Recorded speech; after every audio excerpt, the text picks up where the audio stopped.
Amém. Deus abençoe nossas crianças.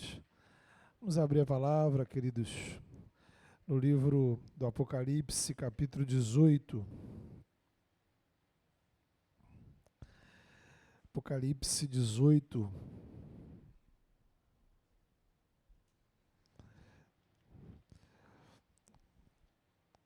A gente vai ler a partir do versículo 1º, texto que vai ser projetado. Se você tiver aí oportunidade de abrir sua Bíblia, você pode também acompanhar a leitura na sua Bíblia, que é sempre muito bom. Diz a palavra de Deus, Apocalipse 18. Depois disso, vi outro anjo que descia dos céus. Tinha grande autoridade e a terra foi iluminada por seu esplendor. E ele bradou com voz poderosa: Caiu a grande Babilônia. Ela se tornou a habitação de demônios e antro de todo espírito imundo, antro de toda ave impura e detestável. Pois todas as nações beberam do vinho da fúria da sua prostituição. Os reis da terra se prostituíram com ela, à custa do seu luxo excessivo. Os negociantes da terra se enriqueceram. Então ouvi outra voz dos céus que dizia: Saiam dela, vocês, povo meu, para que vocês não participem dos seus pecados, para que as pragas que vão cair sobre ela não os atinjam. Pois os pecados da Babilônia acumularam-se até o céu, e Deus se lembrou dos seus crimes. Retribuam-lhe na mesma moeda, paguem-lhe em dobro pelo que fez. Misturem para ela uma porção dupla no seu próprio cálice. Façam-lhe sofrer tanto tormento e tanta aflição, como a glória e o luxo a que ela se entregou. Em seu coração, ela se vangloriava: Estou sentada como rainha, não sou viúva e jamais terei tristeza. Por isso, num só dia, as suas pragas a alcançarão, morte, tristeza e fome, e o fogo a consumirá, pois poderoso é o Senhor Deus que a julga. Quando os reis da terra que se prostituíram com ela e participaram do seu luxo, virem a fumaça do seu incêndio, chorarão e se lamentarão por ela. Amedrontados por causa do tormento dela, ficarão de longe e gritarão: Ai, a grande cidade, Babilônia, cidade poderosa, em apenas 1 hora chegou a sua condenação. Os negociantes da terra chorarão e se lamentarão por causa dela, porque ninguém mais compra as suas mercadorias. Artigos como ouro, prata, pedras preciosas e pérolas, linho fino, púrpura, seda e pérolas, linho fino, púrpura, seda, tecido vermelho, todo tipo de madeira de cedro e peças de marfim, madeira preciosa, bronze, ferro e mármore, canela e outras especiarias, incenso, mirra e perfumes, vinho e azeite de oliva, farinha fina e trigo, bois e ovelhas, cavalos e carruagens, e corpos e almas de seres humanos. Eles dirão: Foram-se as frutas que tanto lhe apeteciam. Todas as suas riquezas e todo o seu esplendor se desvaneceram. Nunca mais serão recuperados. Os negociantes dessas coisas, que enriqueceram à custa dela, ficarão de longe, amedrontados com o tormento dela, e chorarão e se lamentarão, gritando: Ai, a grande cidade, vestida de linho fino, de roupas de púrpura e vestes vermelhas, adornada de ouros, pedras preciosas e pérolas. Em apenas 1 hora, tamanha riqueza foi arruinada.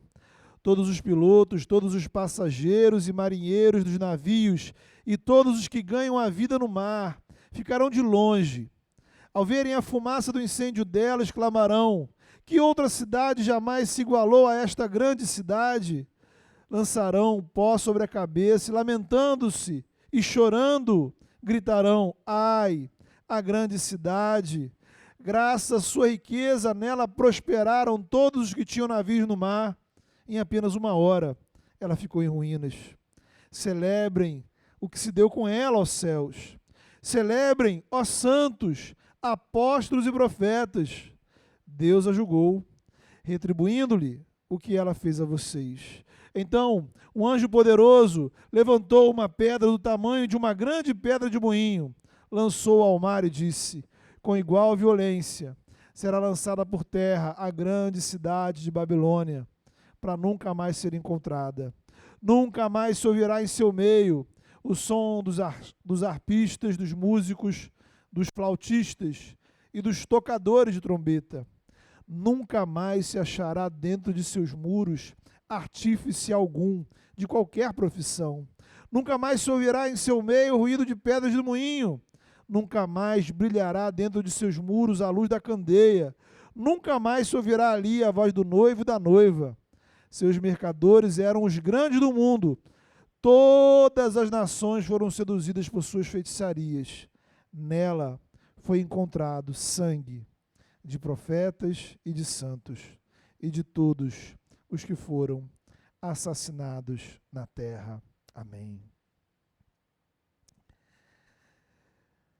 O que vem à sua mente quando a gente lê um texto como esse? Apocalipse está aqui respondendo a seguinte pergunta, muito simples. Onde estamos? Que lugar é esse? Quais são as características desse lugar em que estamos? Acontece que a resposta não é geográfica. É mais do que você dar o seu endereço ou compartilhar a sua localização. Não se trata de você dizer que está nessa cidade, nesse estado, nesse país. O Apocalipse quer nos mostrar que todos nós compartilhamos de um mesmo lugar. Não que simplesmente estamos todos no mesmo planeta, mas que compartilhamos da mesma realidade espiritual. Eu e você compartilhamos da mesma realidade espiritual de quem está lá na Mongólia, no Vietnã, no Suriname, em qualquer lugar do mundo.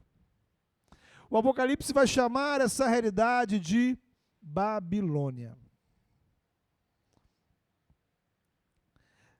Há muitos anos eu me dedico ao estudo do livro do Apocalipse e esse é um dos conceitos que eu mais gosto.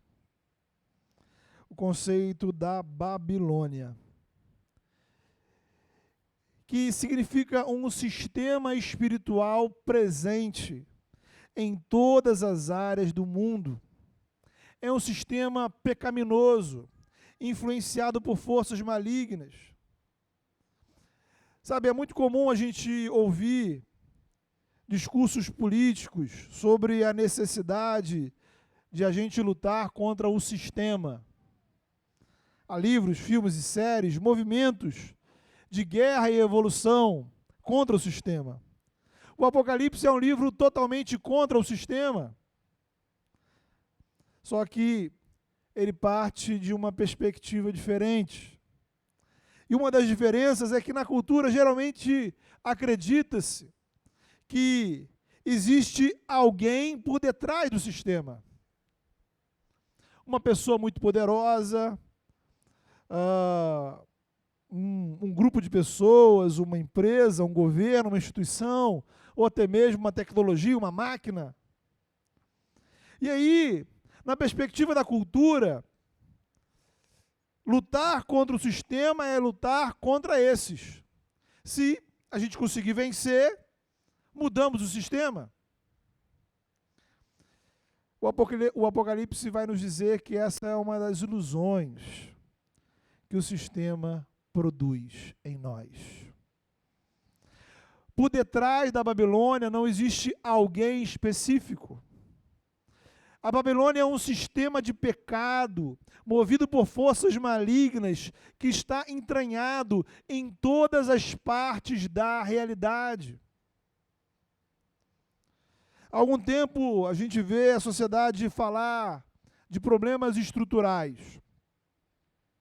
Por exemplo, fala-se do racismo estrutural. E com isso se pensa na complexidade, na profundidade do problema. Então, para além de um ato racista aqui e acolá, vai se entender que a sociedade está construída em cima de séculos de racismo e isso está espalhado, espelhado em várias áreas, em várias estruturas da nossa sociedade. É uma realidade. E o conceito de Babilônia nos mostra que esse tipo de reflexão faz todo sentido. Porque os nossos problemas não são pontuais ou isolados. O pecado é estrutural. Acontece que a Bíblia nos desafia a ir além.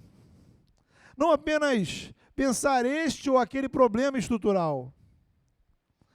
Todas as estruturas da sociedade estão contaminadas pelo pecado.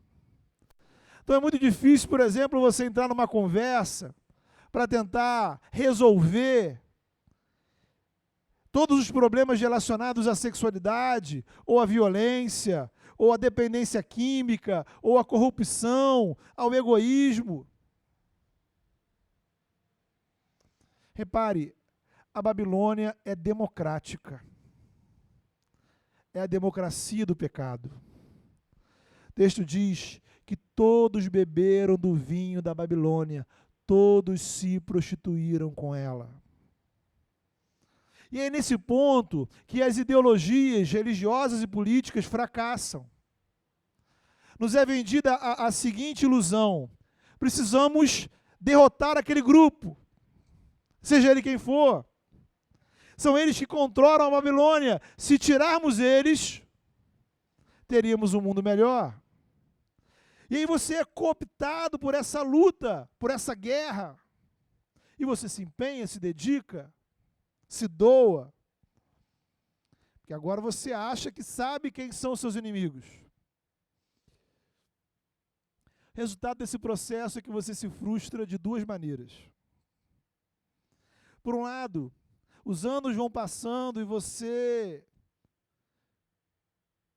num somatório de derrotas e vitórias, você percebe que a Babilônia continua igual. O sistema, como diria lá o Capitão Nascimento, ele vai se reformulando, ele vai se adaptando. E aí no seu coração bate aquela sensação de que você lutou inutilmente. Uma tristeza. Agora, há uma outra frustração, porque às vezes acontece do seu grupo derrotar o grupo inimigo. Então, o seu partido venceu o dele, a sua religião venceu o dele, o seu movimento venceu. E o que acontece? Agora o seu grupo irá administrar a Babilônia. A Babilônia continua igual, só mudou de gerente. Então os crentes ficam brigando se a Babilônia brasileira deveria ser de Lula ou de Bolsonaro. Mas no final do dia, continua a Babilônia. Jesus não nos enviou para conquistar a Babilônia, porque a Babilônia é o mundo. E o mundo jaz no maligno. Jesus não nos chamou para tomar o poder e governar esse mundo. A nossa esperança e oração é o fim desse mundo. É o fim dessa Babilônia. É o dia que ouvirmos do céu esse anúncio: caiu a grande Babilônia. Quem chora pelo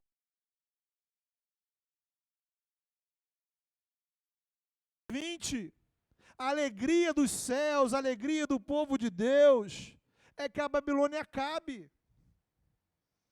Então, acompanha comigo, para você não se perder. Esta realidade que vivemos, esse mundo, Apocalipse chama para a gente de Babilônia. Significa que toda a nossa vida acontece dentro dela. Todo lugar que você vai terá alguma influência dela. inclusive na igreja. O problema é que a Babilônia se disfarça muito bem. E a gente não percebe.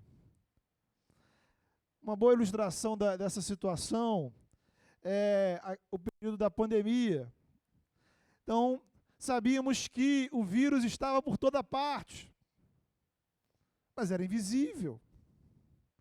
Assim é o sistema de pecado do mundo. Está presente em todas as áreas.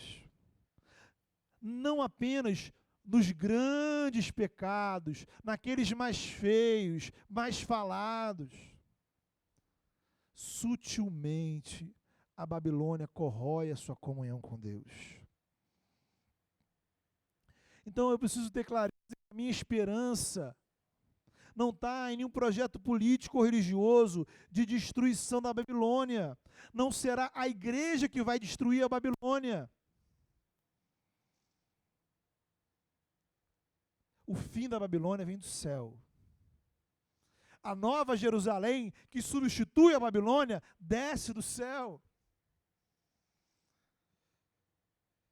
E louvado seja Deus, chegará esse dia, onde o Senhor vai dizer: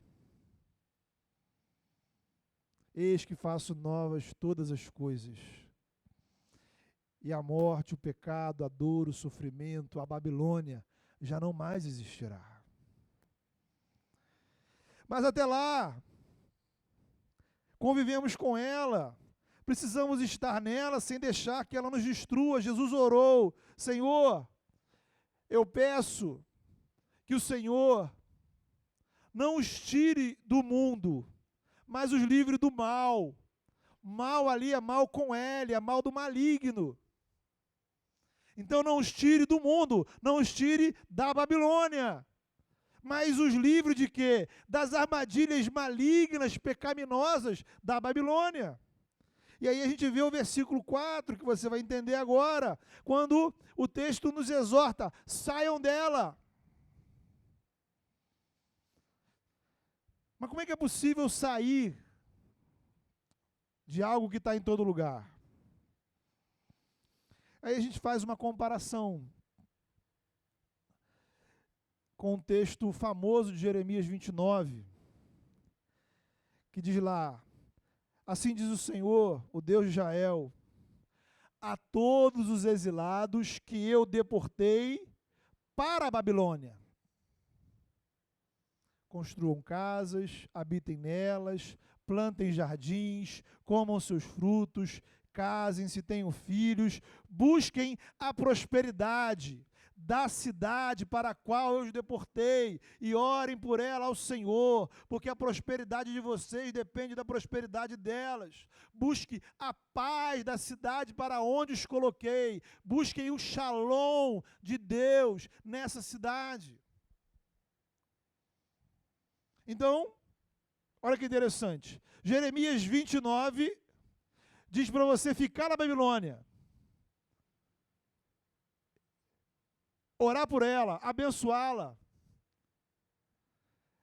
Apocalipse 18 diz para você sair da Babilônia, correndo se possível.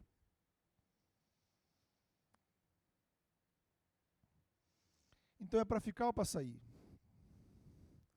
A solução a gente vai encontrar em um outro livro profético, Daniel. Daniel capítulo 1 vai mostrar Daniel aonde? Na Babilônia. Então, como é que Daniel vivia na Babilônia? Diz lá o texto: resolveu Daniel firmemente não contaminar-se com as finas iguarias do rei. Então Daniel era servo do Senhor, vivendo na Babilônia. Quem colocou Daniel lá, como diz o texto de Jeremias, foi o Senhor. Mas apesar de ele estar na Babilônia, ele resolveu, ele decidiu não se contaminar com os prazeres e as vantagens que a Babilônia poderia lhe proporcionar. Aí a gente vai encontrar o significado de Apocalipse 18:4. Estar na Babilônia, mas agir como cidadão do reino de Deus. Meu endereço atual é Babilônia, mas minha cidadania é reino de Deus. O lugar onde eu trabalho, estudo, faço compras, encontro amigos e vou para me divertir é Babilônia. Mas o meu comportamento nesses lugares, a minha mentalidade, a minha forma de lidar, de agir e interagir, tem a ver com o reino de Deus. É a recomendação que o apóstolo Paulo nos dá em Romanos 12. Não vos conformeis com este século, não vos conformeis com a Babilônia. Não assumam a forma da Babilônia, mas renovem-se pela transformação da vossa mente. Então, até Cristo voltar, a Babilônia será esse lugar onde servimos ao Senhor. Como? Eu vou pontuar para você algumas áreas. Em primeiro lugar, a Babilônia é o lugar da nossa missão, do nosso testemunho. Enquanto estamos na Babilônia, precisamos proclamar o Evangelho e testemunhar o amor de Deus. Somos missionários na Babilônia. E às vezes, a sua família é uma Babilônia. Seu trabalho, sua rua, seu bairro. Essas pessoas precisam ser transformadas pelo poder do Evangelho. E Deus te colocou ali com um propósito. Precisamos orar pela conversão delas. Precisamos criar momentos para compartilhar o Evangelho com elas. Como falamos de manhã, esse mês de maio é o mês que muitas igrejas dedicam ao tema da família. Eu queria desafiar você a assumir esse propósito espiritual, de orar, de interceder pela conversão de pessoas da sua família. Assumir um compromisso espiritual de, ao longo do mês, você pedir ao Senhor que visite com graça, com libertação, com transformação, pessoas da sua família, inclusive aquelas que são mais chatas, complicadas, difíceis. Talvez algumas com que você já nem tem um bom relacionamento. Talvez alguns que você já até não tem falado há um bom tempo. Ore pela conversão dessas pessoas. Agora, a Babilônia não é apenas o lugar onde a gente fala. A Babilônia é o lugar onde a gente precisa ser sal e luz. Veja, irmãos, testemunho é muito mais do que termos um bom comportamento. É termos ações explícitas, intencionais, de bondade, misericórdia, compaixão, caridade, empatia. Testemunho cristão é mais que cumprir leis. Testemunho cristão é mais do que você ser educado. Infelizmente, há cristãos que nem cumprem as leis, nem são educados. Em outras igrejas, não na nossa, claro, né? Então, partindo da premissa que você cumpre a lei, é uma pessoa educada, o Evangelho diz para você ir além. Amar o seu próximo como a você mesmo. Estar disposto a se sacrificar pelos irmãos. Então veja, não existe lei que te obriga a ajudar o vizinho, a doar o seu tempo e recursos para ajudar um conhecido, a parar o que você está fazendo para abençoar um desconhecido. Não existe lei que te obrigue a perdoar. Não existe lei que te obrigue a agir com compaixão, sem qualquer retribuição, sem qualquer reconhecimento. Aí vem aquelas histórias assim, né? Você vai dizer, pastor, ajudei fulano e nem recebi um obrigado. Significa, meu irmão, que essa pessoa precisa ser ainda mais ajudada por você. Você precisa fazer mais por ela. Porque a miséria espiritual dela é tanta que ela nem conhece a gratidão. E a graça de Deus na sua vida, ela é tão poderosa que transborda em boas ações. Então você tem para dar, vender e emprestar, ela não tem nada. Às vezes, poxa, pastor, eu ajudei, né?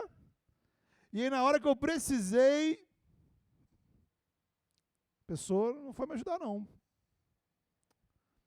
Muito bem, ainda bem que você vai lembrar que uma mão não deve lembrar da bondade que a outra fez.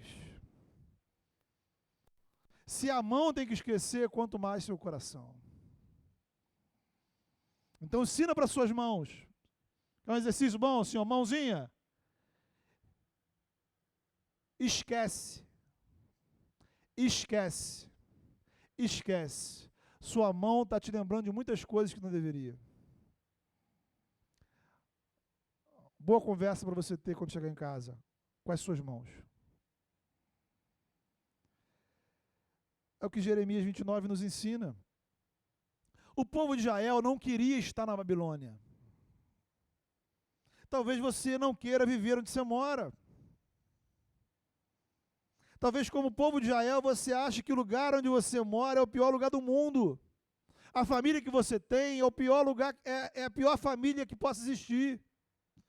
O seu trabalho, as pessoas do seu trabalho são as piores, escolhidas, selecionadas. E a mensagem de Deus para você é: eu te coloquei aí para você ser bênção.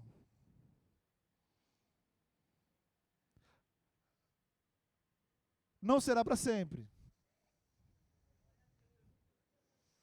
Talvez um dia Deus te tire daí. Mas enquanto você estiver, há um significado espiritual. Você precisa buscar a paz, o shalom, e abençoar as pessoas. Então, entenda, nós vivemos na Babilônia, mas a nossa missão e nosso esforço é fazer que a nossa Babilônia pareça menos Babilônia.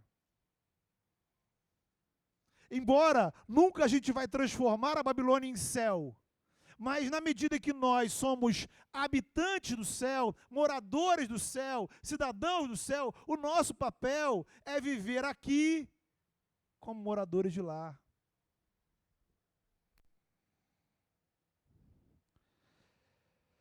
Aí, naquele seu egoísmo, né, na sua incredulidade, você vai perguntar: pô, pastor, mas quem vai cuidar de mim? Estou cuidando de todo mundo, quem é que se importa com os meus problemas? A resposta é: o mesmo que te manda abençoar os outros é o que tem compromisso de te abençoar. E você não precisa lembrar para ele o que as suas mãos fazem, porque o que suas mãos fazem é o que ele colocou nas suas mãos para fazer. E ele é fiel e renova sobre nossas vidas as misericórdias dele todos os dias. Então a Babilônia é o lugar da missão, do testemunho, irmãos. Mas em segundo lugar, o outro lado dessa história é que a Babilônia é lugar de santidade, não de se contaminar. Aqui a gente volta ao versículo 4, aqui a gente volta à história de Daniel, que servia no palácio. Note, Daniel estava no lugar mais babilônico que poderia existir. Ele estava no palácio do rei. Mas ele resolveu firmemente não se contaminar. E o livro de Daniel vai mostrando várias situações. Por que Daniel foi lançado na cova dos leões? É uma história que a gente conta para as crianças. E aí, aproveitando que as crianças estão lá em cima, uma conversa com você que supostamente é adulto. É porque a gente fala o seguinte, né? A gente lembra para as crianças como Deus livrou Daniel da cova dos leões. Isso é maravilhoso. Mas a gente não conta, ou, na verdade, a gente não faz, não segue o exemplo de Daniel que o levou à cova dos leões. Então veja que loucura é a gente, né? A gente quer que Deus livre a gente da cova. Mas a gente não vive como crente antes da cova. Porque o que levou Daniel à cova foi, em havendo uma proibição de se orar, Daniel não se recusou a orar. Daniel não abriu mão do seu testemunho. Daniel não abriu mão do seu compromisso com Deus, ainda que isso levasse à morte. Ainda que isso levasse à cova dos leões.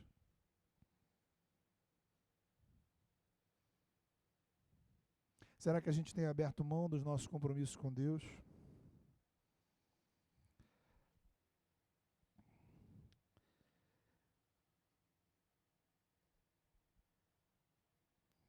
Aqui lembramos também da mensagem do último domingo, quando falamos das igrejas e cristãos que promovem distorções do cristianismo.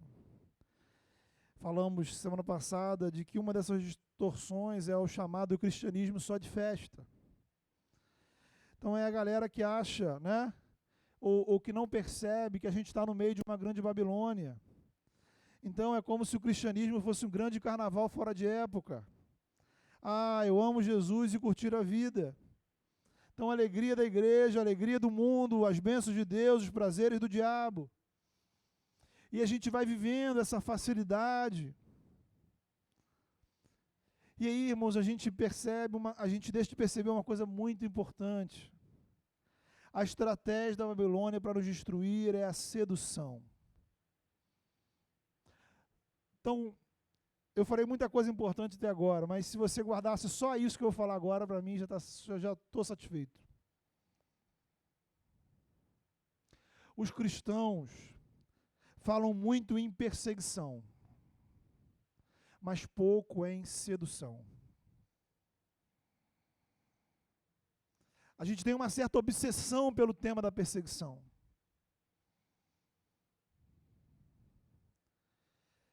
A pergunta para você, será que o pior que o mundo pode fazer contra a igreja é a perseguição? A resposta bíblica é não. A estratégia número 1 do inimigo contra você e contra mim é a sedução. A Bíblia mostra isso, o Apocalipse mostra isso. Então veja, se eu fosse preso, se a igreja fosse fechada, proibida, isso não seria o pior que poderia acontecer. O pior é quando a gente tem tantas opções de lazer, tanta coisa boa para fazer, tantas possibilidades, que na agenda da nossa vida, do nosso coração, não há espaço para Jesus. Então, às vezes, o pior para a nossa fé não é a prisão, é o shopping. O pior para a nossa fé não é a cadeia, é a internet. O pior para a nossa fé não é a proibição que um governo poderia dar, é a quantidade infindável de streams. O pior são as prisões invisíveis. Veja a história do pecado, lá no Gênesis, Jardim do Éden. Então, há de convir comigo, você está no Éden. Tem algum lugar melhor para você estar? Não. Éden, perfeito, tudo bom. Então você não pode dizer, ó, que o problema é o vizinho, o problema é a família, o problema é o tempo, nada. Você está no Éden, no paraíso. Circunstâncias totalmente favoráveis, tudo de bom.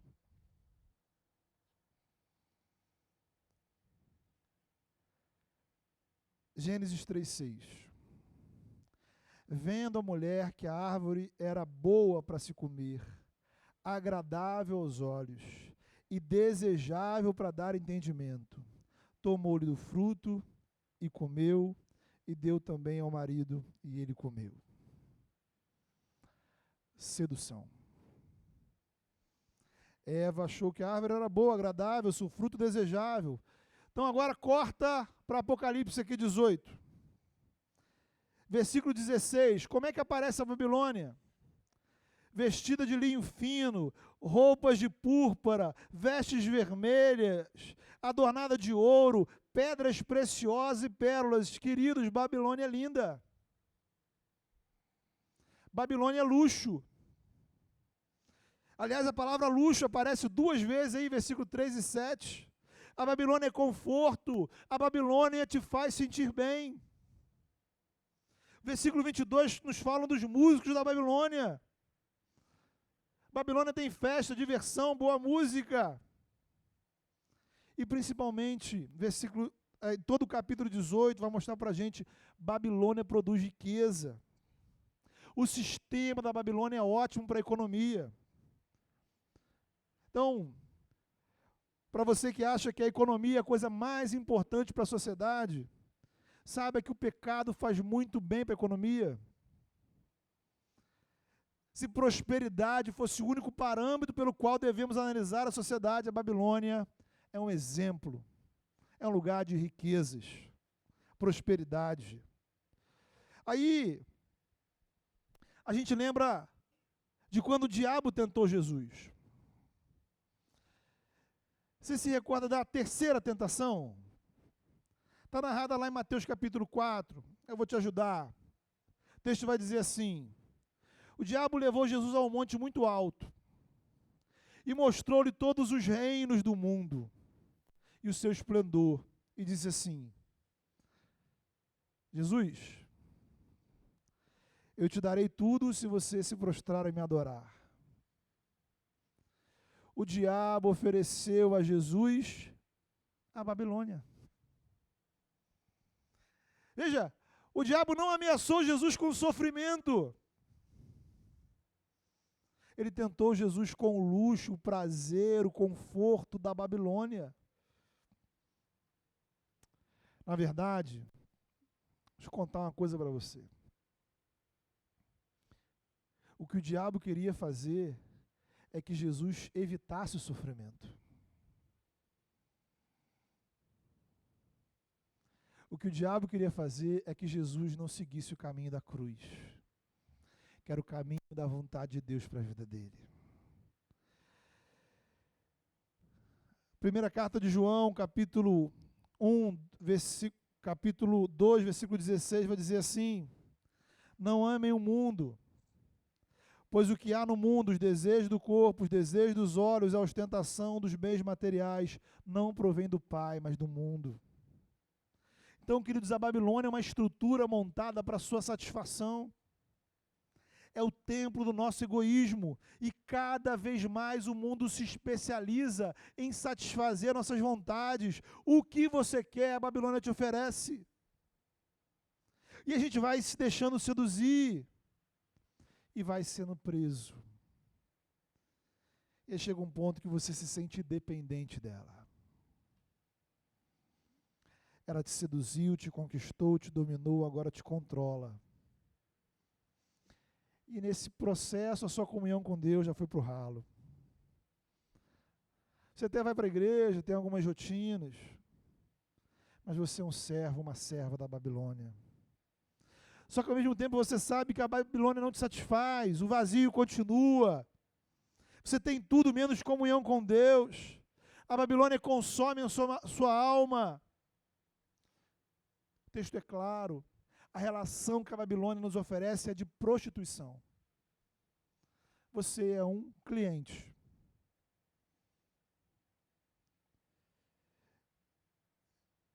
E às vezes a gente fica nessa prisão e acha que a gente não tem saída.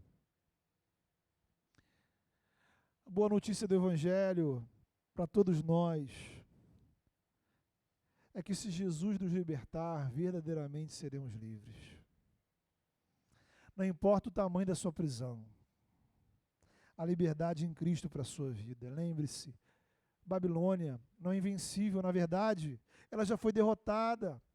Como falamos outro dia, a gente encara a Babilônia olhando para o céu, porque quando eu olho para o céu, eu vejo Cristo ao lado de Deus Pai, o Cordeiro que venceu, exaltado, Rei dos Reis, que um dia voltará. E aí a Babilônia será sua fumaça. Mas até lá, essa mensagem de advertência para a gente. A pergunta para você é: você tem se preocupado com a sedução que a Babilônia te oferece? Você tem se preocupado com santidade? Sabe, irmãos, a gente falamos que a Babilônia é o lugar da missão, mas a missão só vai acontecer se estivermos em comunhão com Deus. Por isso Jesus nos advertiu a vigilância. Vigiai e orai para que não entreis em tentação. Por quê? Porque a carne é fraca.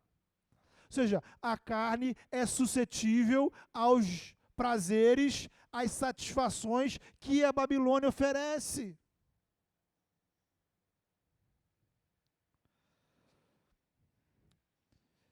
Precisamos estar alertas, porque tem muito crente pensando como babilônio, sentindo como babilônio, falando como babilônio, participando da igreja, seguindo padrões babilônicos. Gente que é evangélico babilônico.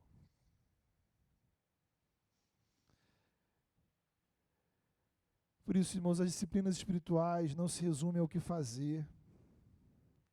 Há disciplinas da renúncia. Negar-se a si mesmo, dizer não aos seus desejos. Nem tudo que nos é lícito nos convém. Nem tudo que você pode fazer, você deve fazer. Nem todas as oportunidades devem ser aproveitadas. Nem sempre o melhor caminho é seguir em frente. Às vezes o caminho de Deus para a sua vida é você voltar atrás, dar meia volta. Nem sempre o melhor para a sua vida é ganhar. Às vezes o melhor é perder, Jesus ensina isso. Que adianta ganhar o mundo inteiro e perder a sua vida? Agora, quem perder a sua vida por causa de mim e do Evangelho, salva-la-á. Então a gente não pode confundir os parâmetros da Babilônia com os padrões do reino.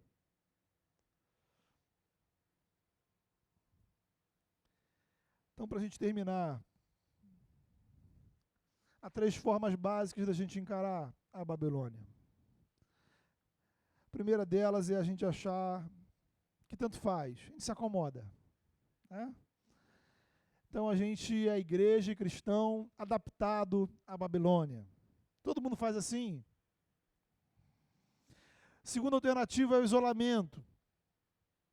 Aí são como pais que acham que a melhor educação é a proibição total de tudo. Só que mais cedo ou mais tarde a Babilônia faz contato. Hoje, por meio das telas, isso acontece cada vez mais cedo. E aí seu filho não saberá lidar com a Babilônia. Ele não saberá exercer o discernimento e separar o que é bom do que é ruim. Então, nesse modelo de isolamento, o cristão fica sempre na defensiva. As pessoas são nossos inimigos. Terceiro modelo é o ideal. É aquele que reconhece a pecaminosidade da Babilônia.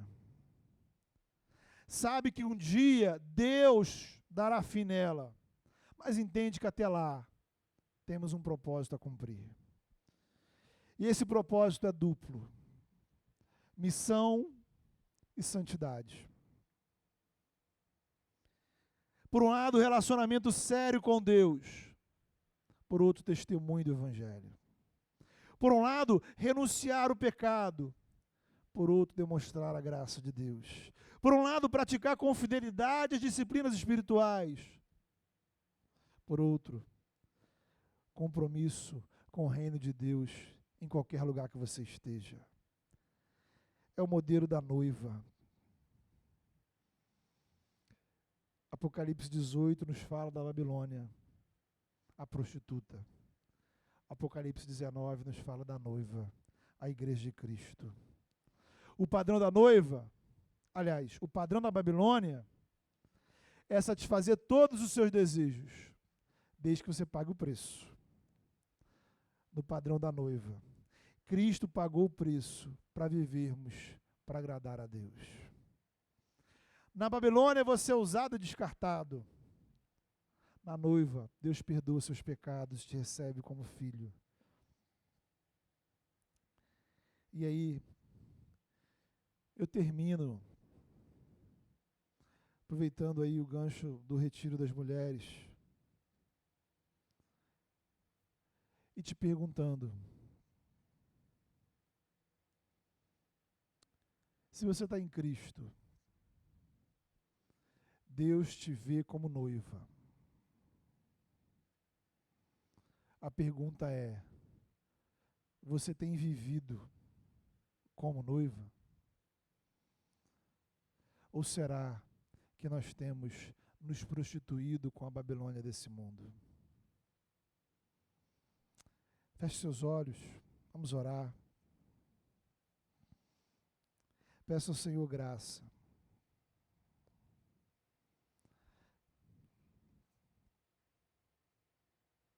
Fale com o Senhor. Peça ao Senhor a graça de ter seus olhos abertos,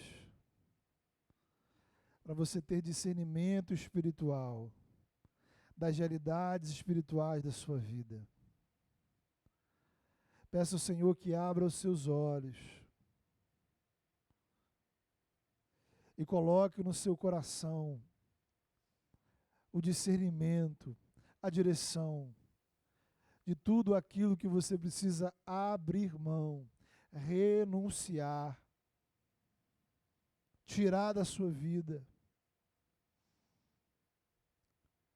Peça ao Senhor graça para você ter uma nova mentalidade, novos pensamentos,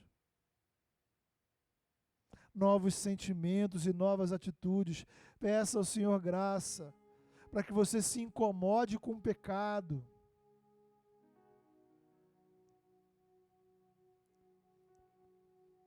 Peça ao Senhor graça para que você sinta no seu coração a tristeza do pecado e o desejo de uma vida renovada e purificada. Peça ao Senhor graça para você viver como noiva de Cristo, comprometida com Ele, refletindo a glória dEle por onde quer que você andar. Peça ao Senhor graça para que na Babilônia da vida, na Babilônia da sua família, do seu trabalho, da sua escola, da sua vizinhança, você reflita a glória de Jesus. Tome uma decisão de não mais se contaminar, de não mais contaminar a mente, o coração, com práticas e hábitos que não correspondem à vontade do Senhor. Peça ao Senhor para que você seja alguém cheio do Espírito Santo.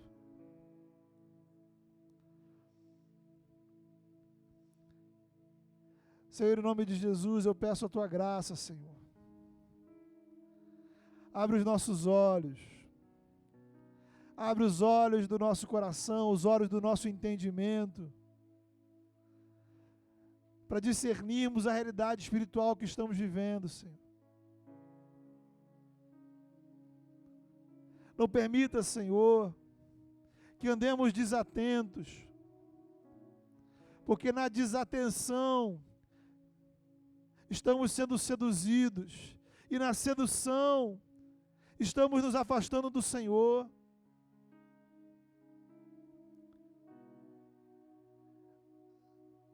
Que possamos, ó Deus, estar vigilantes para não sucumbir diante das seduções do mundo, Senhor. Que o nosso prazer esteja em Cristo, que a nossa alegria esteja na Tua vontade, que a nossa esperança esteja no Senhor. Pai, eu te peço por aqueles, ó Deus, que aqui chegam machucados pela Babilônia, porque a Babilônia é lugar de violência, Senhor. Aqueles que chegam aqui, Senhor, feridos, vítimas, ó Deus, de tantas coisas ruins. Talvez, ó Pai, vítima dos seus próprios erros e escolhas. Mas que nessa hora, os feridos sejam curados pelo poder que há no sangue de Jesus. Que possamos lavar, ó Deus, as vestes das nossas vidas no sangue de Cristo. Flua do céu, ó Deus, o sangue do Cordeiro, pela obra do Teu Espírito. Renova-nos, ó Deus. Que possamos, ó Deus, ser acolhidos pelo Senhor. E saber que o Senhor, pela graça, nos vê como noiva. Que possamos viver como noiva do Senhor, com a alegria de sermos escolhidos pelo Senhor, amados pelo Senhor, perdoados pelo Senhor, separados pelo Senhor, ungidos pelo Senhor, herdeiros da Nova Jerusalém, em nome de Jesus.